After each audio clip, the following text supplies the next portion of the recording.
Hi, my name is John Platero, and I'm the Director of Education for the National Council for Certified Personal Trainers.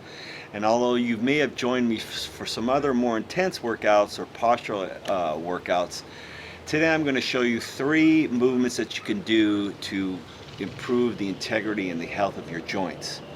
As we get older, we tend to move less and less.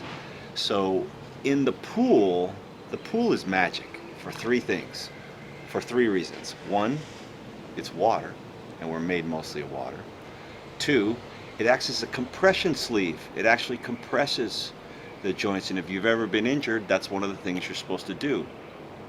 And lastly, in the water you weigh less, so the tissue has a chance to relax and breathe for a second, so it allows more movement. So let's try these 3 movements. This first movement is called scarecrow. I'm going to show it to you outside of the water. First, you need to be in good posture and stand up nice and straight with your shoulders back.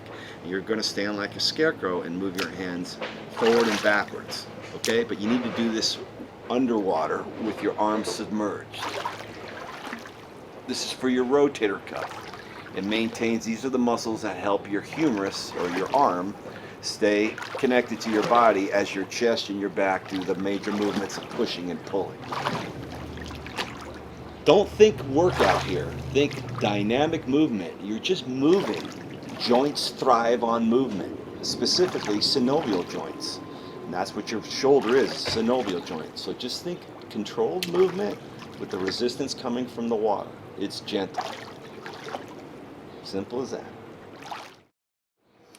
This movement is called Michael Jackson's because it kind of looks like a movement Michael Jackson would do when he dances.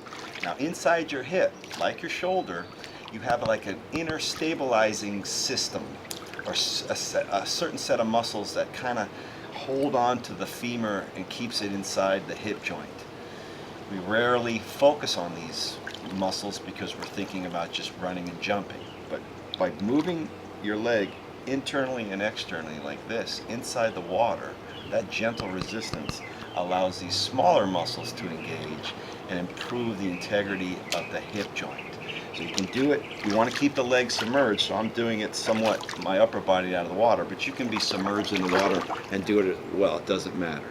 You can do it with your leg in front of you, or you can also put your leg behind you, or just let your hand dangle, and also it's called internal external rotation, but in this position I call them Michael Jackson's.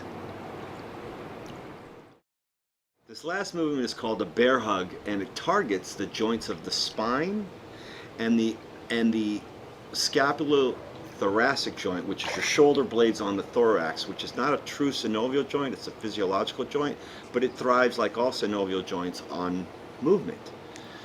And a lot of people forget the spine are synovial joints. So it's basically you're just hugging a barrel, which works your chest, but I want you to emphasize the opposite movement of bringing the water back, because when you do that, you're bringing your shoulder blades together and extending your thoracic spine, which counteracts this postural deviation of sitting in a kyphotic position all day at a computer or a chair or whatever you're doing right now. So you want to hug the bear and then pull back, forward and back. Really squeezing the shoulder blades together when you do it. And you cup the water with your hands so you get more resistance. The faster you go, the harder it's going to be.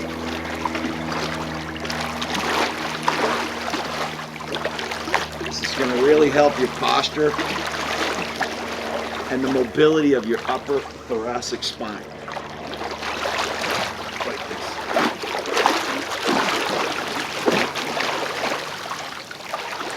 It can be done somewhat out of the water, but don't bend, don't hunch. You have to keep your spine.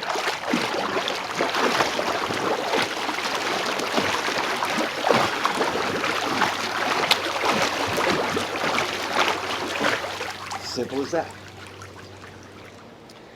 Okay, that ends our movements, but remember that in the water, or in aquatics, you don't have the stress on your body. So not only can you maintain the joint integrity or the health of your joints in the water, but you can actually still get a workout. So if you're tired, or if you've done a marathon, or if you've worked out intensely and you still need or want to get a workout, you can do it in the water without the additional stress. So I hope that helps. See you next time.